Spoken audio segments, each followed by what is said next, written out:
नमस्कार, आदाब, अभिनंदन, सत श्री अकाल। आप तमाम लोगों का फिर से स्वागत है कहानी के इस ताज़ा तरीन एपिसोड में। दोस्तों, आज की जो कहानी है वो शायद इससे भी ज़्यादा भयानक और डरावनी कहानी शायद कोई दूसरी नहीं हो सकती। बिल्कुल सच्ची घटना पर आधारित है और ये जो कहानी है वो भारत के सबसे बड़े वाटरफॉल की कहानी है, जो कि मेघालय में स्थित है। मेघालय के बारे में आप जानते ही हैं कि मेघालय जिसे प्लेस ऑफ क्लाउड्स कहा जाता है, यानी कि बादलों की जगह। आप मेघालय जाइए और वहाँ पर आपको बादलों के दीदार होंगे, आप बादलों को छू सकते हैं। वही मेघालय में ही, मेघालय से थोड़ी सी दूर पर स्थित है चेरापूंजी, और एक जगह है मासिनराम, जिसके बारे में रिकॉर्ड है कि भारत में सबसे ज़्यादा बारिश जहाँ पर होती है वो चेरापूंजी और मासिनराम ही है। कब बारिश आ जाए और कब निकल जाए पता ही नहीं लगता, पूरे साल भर वहाँ बारिश होती रहती है। इस वजह से वहाँ के जो लोकल लोग होते हैं वो हमेशा छाता लेकर चलते रहते हैं। समस्याएं इतनी ज़्यादा हैं कि आप पूछिए मत, क्योंकि सामान के भीगने की स्थिति हमेशा बनी रहती है। भीगेगा तो सलेगा, सड़ेगा और गलेगा। साथ ही आवागमन की सबसे बड़ी दिक्कत, क्योंकि डामर की सड़कें, और डामर जो है पानी का जो है डामर का सबसे बड़ा दुश्मन होता है। जहाँ भी कहीं डामर की सड़क पर पानी भर गया, गड्ढे हो गए, डामर जो है वो बेकार हो जाएगा, एक तरीके से पूरी रोड ही बेकार जाएगी। बारिश इतनी होती है कि रोड अगर बने भी तो बह जाए, बाढ़ में बह जाए। तो इस वजह से सड़क जो है वो सक्सेस ही नहीं है। एक तरीके से कह लीजिए कि ज़िंदगी जो है वो बहुत ही पेनफुल है, बहुत ही कष्टदायक है। लेकिन इन सब के बीच वहाँ के जो लोग हैं वो इतना संघर्ष करने के बावजूद भी खुश हैं। वो उन्हीं परिस्थितियों में ढल गए हैं, वो उस माहौल को या उस जो भी संघर्ष है उसको वो एडॉप्ट कर चुके हैं। उनके लिए सामान्य सी बात है और वो उसमें रहकर अपना पूरा जो है वो खुशी खुशी जीवन काटते हैं। इसी चेरापूंजी से थोड़ी ही दूर पर स्थित है आपका एक वाटरफॉल है, जिसको बोलते हैं नोह कालिकाई वाटरफॉल। ये भारत का कहते हैं कि सबसे ऊंचा वाटरफॉल है, जिसकी ऊंचाई 340 मीटर है। अगर फिट की बात करें तो लगभग 1100 फीट की ऊंचाई है इस वाटरफॉल की। और ये चेरापूंजी में एक्चुअली मेघालय जो है वो वहाँ पर 3 पहाड़ियाँ जो है वो बहुत ज़्यादा फेमस हैं। 3 पहाड़ियों से घिरा होने की वजह से ही वहाँ पर बारिश होती है, क्योंकि जैसे ही बादल टकराते हैं उन पहाड़ियों से तो बारिश हो जाती है। ये 3 पहाड़ियाँ गारो, खासी और जयंतिया है। तो ये जो वाटरफॉल है ये खासी पहाड़ी पर ही स्थित है, यानी कि उसी का ही एक हिस्सा है। जैसे कि हमने बताया कि सबसे ऊंचा वाटरफॉल है देश का, सबसे विशाल भी है ना। और इस वाटरफॉल के पास में एक सरकारी बोर्ड लगा है। वो सरकारी बोर्ड मैं अभी आपको दिखा दूंगा, उसकी फ़ोटो दिखा दूंगा। उस सरकारी बोर्ड पर कुछ ऐसी बातें लिखी हैं जो कि इस बात को सिद्ध करती हैं, प्रमाणित करती हैं कि ये जो नोह कालिकाई वाटरफॉल है ये अपने आप में डरावना है, और इसके पीछे, नाम के पीछे की जो कहानी है वो भी अपने आप में अद्भुत है। इससे ज़्यादा भयंकर, इससे ज़्यादा भयानक कुछ भी नहीं हो सकता। खैर, इस सरकारी बोर्ड में क्या लिखा है ये मैं आपको लास्ट में बताऊंगा, लेकिन उसके पहले इस कहानी पर आते हैं। इस चेरापूंजी से, यानी कि इस जो वाटरफॉल है नोह कालिकाई, इसी से थोड़ी ही दूरी पर, यानी कि ये कह लीजिए कि सबसे पास का जो गांव है वो गांव है रंग यार्थे गांव। ये चेरापूंजी से आप लगभग 55 किलोमीटर है। कभी अगर आपको घूमना हो तो आप चेरापूंजी जाएं, वहाँ से लोकल टैक्सी या ऑटो लेके जो है आप इस गांव तक जा सकते हैं, यानी कि इस वाटरफॉल तक जा सकते हैं। इसी रंग यार्थे गांव में एक लड़की रहा करती थी, बेहद सुंदर, बेहद ही जहीन दिमाग की लड़की, यानी कि बिल्कुल सभ्यता, संस्कार, तौर तरीके, मतलब सब कुछ उसके पास थे। बहुत ही खूबसूरत लड़की थी जिसका नाम था लिकाई। लेकिन लिकाई नाम जो है उसके नाम के पहले का जोड़ दिया गया था। और जैसे कि अभी हमने आपको वाटरफॉल का नाम बताया नोह कालिकाई, तो का लिकाई, लिकाई इस लड़की का नाम है और आगे जो का लिखा है वो एक तरीके से टाइटल होता है। जैसे अपने नॉर्थ इंडिया में किसी को सम्मान देने के लिए मिस्टर, मिसेस या श्रीमती या श्री लगाते हैं, उसी तरीके से मेघालय में जब भी किसी महिला को सम्मान देना होता है तो उसके नाम के पहले का लगा देते हैं। तो इस तरीके से ये जो लिकाई नाम की लड़की थी, सम्मान में का लग गया तो ये का लिकाई हो गई। अब ये जो लिकाई नाम की लड़की थी, गरीब परिवार से थी, माँ बाप जो थे वो खेती बाड़ी का काम करते थे। वहाँ पर वैसे मेघालय में देखा जाए तो खेती बाड़ी का ही काम है और कुछ सारी फैक्ट्रियाँ हैं, तो वहाँ मेहनत मजदूरी भी हो सकती है, लेकिन फैक्ट्रियाँ बहुत नाम मात्र की हैं। तो लड़की के, इस बच्ची के माता पिता भी जो है वो खेती किया करते थे और जब जो है समय मिलता तो वो फैक्ट्री में भी काम करके अपना दो पैसे जो है इधर मेहनत मजदूरी करके भी कमा लेते थे और इस तरीके से ज़िंदगी अच्छी चल रही थी।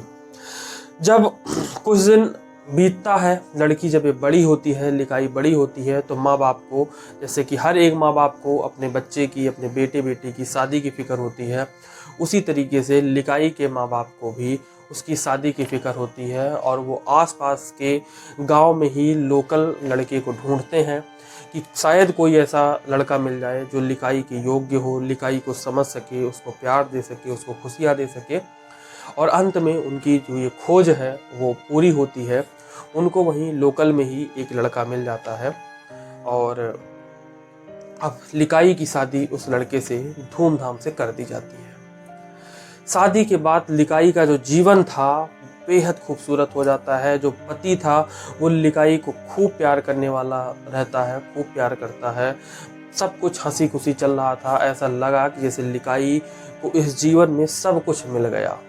वो बेहद ही खुश थी। शादी के लगभग 2 साल गुजर जाते हैं। 2 साल बाद लिकाई को एक खूबसूरत बेटी पैदा होती है। जो लिकाई का पति था वो लिकाई को खूब प्यार करता था, उसकी बेटी को खूब प्यार करता था। लिकाई अपने जीवन में इतना खुश थी कि उसे किसी बात की कोई फिक्र ही नहीं रहती थी। वो अपने पति में, खास करके अपनी बेटी में पूरी तरीके से इन्वॉल्व रहती थी। जो पति था वो मेहनत मजदूरी करता था, खेती का काम करता था, कमा के लाता था और लिकाई घर पे रह के अपनी बेटी की देखभाल करती थी, अपने पति के लिए खाना बनाती थी और सब कुछ बढ़िया चल रहा था। लेकिन ये जो खुशी थी ये बहुत ज़्यादा दिन तक चल नहीं पाई। एक दिन ऐसा हो जाता है कि लिकाई और लिकाई के घर और परिवार वालों के पैरों के तले से ज़मीन खिसक जाती है। दरअसल होता ये है कि लिकाई के पति की अचानक मृत्यु हो जाती है किसी बीमारी की वजह से। बहुत पहले की बात है, तब इतने ज़्यादा चेकअप्स वगैरह, डॉक्टर्स वगैरह थे नहीं, जिसकी वजह से पहले कोई जांच हो जाती और पता लग जाता कि लिकाई के पति को क्या बीमारी है। इस वजह से जांच हो नहीं पाई, पता लग नहीं पाया और लिकाई के पति की अचानक डेथ हो जाती है, जिससे और अभी जो है लगभग शादी को 3 साल भी पूरा नहीं हुआ था। एक तरीके से लिकाई अपना जीवन जीना शुरू ही कर चुकी थी और उजड़ गया उसका जीवन। पति की मृत्यु के बाद अब लिकाई के सामने बहुत ज़्यादा मुसीबत खड़ी हो जाती है। सबसे बड़ी मुसीबत तो यही थी कि किस तरीके से वो अपने और अपने बच्चे का, अपनी बेटी का जो है वो पेट भर पाए, क्योंकि गरीबी थी ही, आर्थिक स्थिति अच्छी थी नहीं। वो अपनी बेटी को जो है अच्छी परवरिश देना चाहती थी, अच्छी शिक्षा देना चाहती थी, अपनी बेटी को आगे बढ़ाना चाहती थी। इस वजह से उसने मेहनत मजदूरी करना शुरू किया। यहाँ तक कि कहते हैं कि कुली का भी काम जो है वो करना उसने शुरू किया, क्योंकि माँ बाप जो थे वो बहुत बुजुर्ग हो गए थे। वो भी ज़्यादा लिकाई की कुछ मदद करने के लायक नहीं थे। जो भी करना था वो लिकाई को अपने पैरों पर ही खड़े होकर करना था, अपने ही दम पे करना था। लिकाई खेतों में काम करती, कुली का काम करती, मेहनत मजदूरी का काम करती, अपनी उस छोटी सी बच्ची को पड़ोसी के यहाँ छोड़ देती और छोड़ने के बाद में काम पर जाती, काम करके लौटती, 2 पैसे जो कमा के लाती उससे अपना जीवन काटती और अपने बच्चे का पेट भरती। धीरे धीरे सब चल रहा था, लेकिन जो गांव वाले थे, अब गांव वाले और ख़ास करके माँ बाप भी लिकाई पर दबाव बनाते हैं कि लिकाई अभी तुम्हारी उम्र ही क्या है, अभी तुम्हारी एज ही क्या है, तुम्हें दोबारा शादी कर लेनी चाहिए थी, तुम तो अभी बहुत छोटी हो, एक बेटी है। लेकिन लिकाई हमेशा दूसरी शादी करने से डरती थी, क्योंकि वो अपनी बेटी को प्यार बहुत करती थी और वो ये सोचती थी कि अगर मैं किसी दूसरे लड़के से या दूसरे व्यक्ति से शादी करती हूँ तो पता नहीं वो कैसा होगा, क्या वो मेरी बेटी को प्यार कर पाएगा कि नहीं कर पाएगा। अगर नहीं करेगा तो लिकाई को लगता था कि वो अपनी बेटी के साथ में नाइंसाफ़ी करेगी। इस वजह से लिकाई ने क्या किया कि दूसरी शादी करने का जो प्लान था, मूड था, वो बिल्कुल ही हटा दिया था उससे। लेकिन घर वालों के और गांव वालों के दबाव में वो धीरे धीरे सोचने लगी इस बात को। ऐसे धीरे धीरे वक्त गुजरता रहा और फिर उसको वहीं लोकल में ही जहाँ पे काम करने जाती थी वहीं पर एक लड़का मिलता है जो कि उसी के गांव का था, उसी के आसपास का रहने वाला था। वो लिकाई को बहुत ज़्यादा प्यार करता था, लिकाई की बहुत केयर करता था, लिकाई की बेटी की भी बहुत परवरिश करता था। सब कुछ बढ़िया चल रहा था। लिकाई इस चीज़ को ऑब्जर्व करती कि वो जो व्यक्ति है वो लिकाई की बेटी की खूब ज़्यादा परवरिश करता है, खूब केयर करता है, खूब प्यार करता है। लिकाई जब पूरी तरीके से आश्वस्त हो गई कि नहीं, ये जो व्यक्ति है वो उसके योग्य है, वो उसकी बेटी को प्यार करेगा, उसको प्यार करेगा और इसके साथ जीवन जिया जा सकता है, तब गांव वालों का भी दबाव था, घर वालों का भी दबाव था। वो घर वालों को बात बताती है, ये घर वाले मान जाते हैं और फिर एक बार लिकाई की दूसरी शादी उस व्यक्ति से हो जाती है। शादी के बाद सब कुछ बढ़िया चलता है, सब बढ़िया। एक तरीके से लिकाई का एक तरीके से दूसरा नया जन्म हो गया था। लिकाई अब भी बेहद खुश थी क्योंकि उसका जो पति था वो बेहद प्यार करता था उसको, उसकी बेटी को भी प्यार करता था, सब कुछ बढ़िया चल रहा था। इसी तरीके से जीवन जो है कटता। लिकाई का हस्बैंड जो है वो दूसरा पति वो भी जाता खेतों पे मजदूरी करता, मेहनत करता, कमा के लाता। लिकाई घर पे जो है रहती, अपनी बेटी की परवरिश करती, खाना पीना बनाती, घर की पूरी देखभाल करती और बहुत बढ़िया दिन कट रहे थे। एक तरीके से ऐसा लग रहा था कि लिकाई के पुराने दिन वापस आ गए। लेकिन अब इसी बीच लिकाई का जो दूसरा पति था उसके दिमाग पे एक बात खटकने लगती है। उसके दिमाग में ये खटकने लगता है कि जो लिकाई है, लिकाई अपनी बेटी को बहुत ज़्यादा प्यार करती है और उस वजह से वो उसको प्यार नहीं करती। मतलब लिकाई अपने पति को जो है कम प्यार करती है, वो अपनी बेटी को सबसे ज़्यादा प्यार करती है। और अगर ये बेटी ना होती तो लिकाई का जो सारा प्यार है वो उसी को मिलता। अब ये बात धीरे धीरे उसके मन में घर बनाने लगती है, खटकने लगती है। कहते हैं ना कि एक अच्छा भला इंसान कब उसका दिमाग पलट जाए, कब उसके मन में क्या चलने लगे, किसी को कुछ पता नहीं होता। और यही हुआ लिकाई के दूसरे पति को। अब वो इस बात से इतना परेशान रहने लगा, इतना व्यथित रहने लगा कि उसने मन ही मन प्लान करना शुरू किया। वो धीरे धीरे खेतों पे काम करना भी उसने छोड़ दिया, मेहनत मजदूरी करनी छोड़ दी। अब अल्टीमेटली फिर वही जिम्मेदारी घर चलाने की लिकाई पर आ गई, क्योंकि दोनों में से किसी न किसी को तो कमाना पड़ेगा अपना पेट भरने के लिए। अब लिकाई फिर घर से बाहर निकलती है और जाती है, खेतों पे काम करती है, मेहनत मजदूरी करती है, लेकर आती है।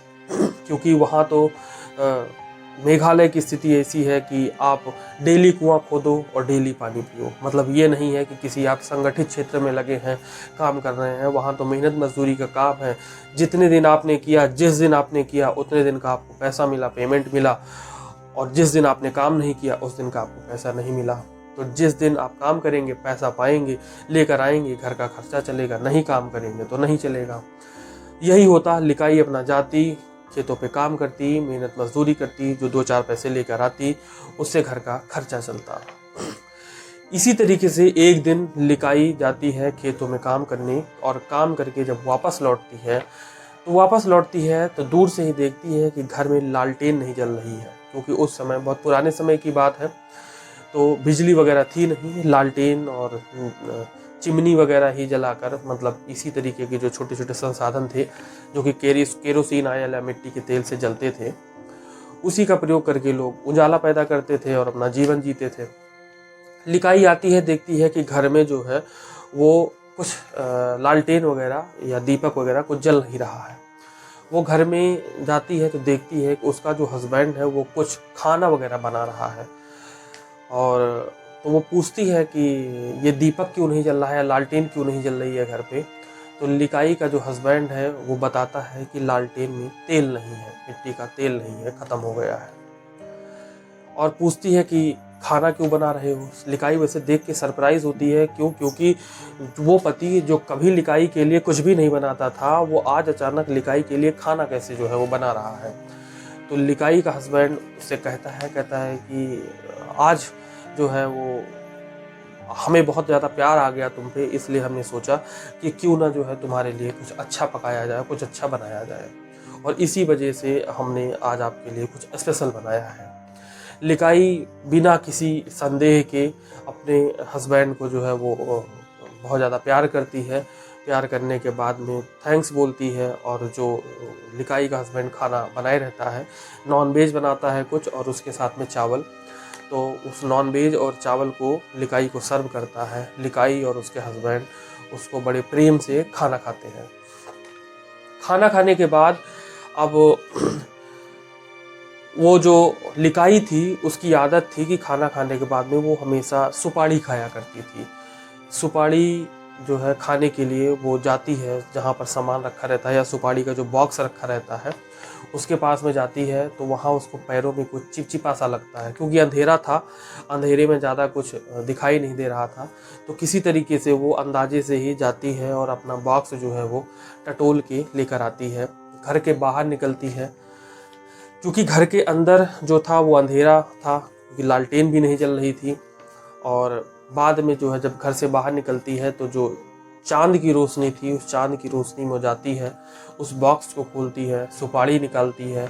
सुपारी निकालने के बाद उस सुपारी को जो काटने वाला आता है, लोकल में उसको सरौता बोलते हैं, आपने अपनी लैंग्वेज में जो भी बोलते हो, तो सुपारी को जो काटने वाला आता है उसको जो है वो हाथ में लेती है, उठाती है, और जैसे ही देखती है वो चांद की रोशनी में, तो उसको उस सुपारी के सरौते में कुछ फंसा हुआ नज़र आता है। जब उसको ध्यान से देखती है तो उसको लगता है कि ये किसी की उंगली है, किसी इंसान की उंगली है। अब वो देखती है इस चीज़ को तो वो परेशान हो जाती है। वो कहीं ना कहीं अब उसके मन में कुछ समझ में जो है वो आ जाता है कि कुछ ना कुछ तो गड़बड़ है। क्योंकि उसको जब वो घर पे आई थी तो उसने अपनी बच्ची के बारे में पूछा था कि उसकी बेटी कहाँ है, अपने हस्बैंड से पूछा था।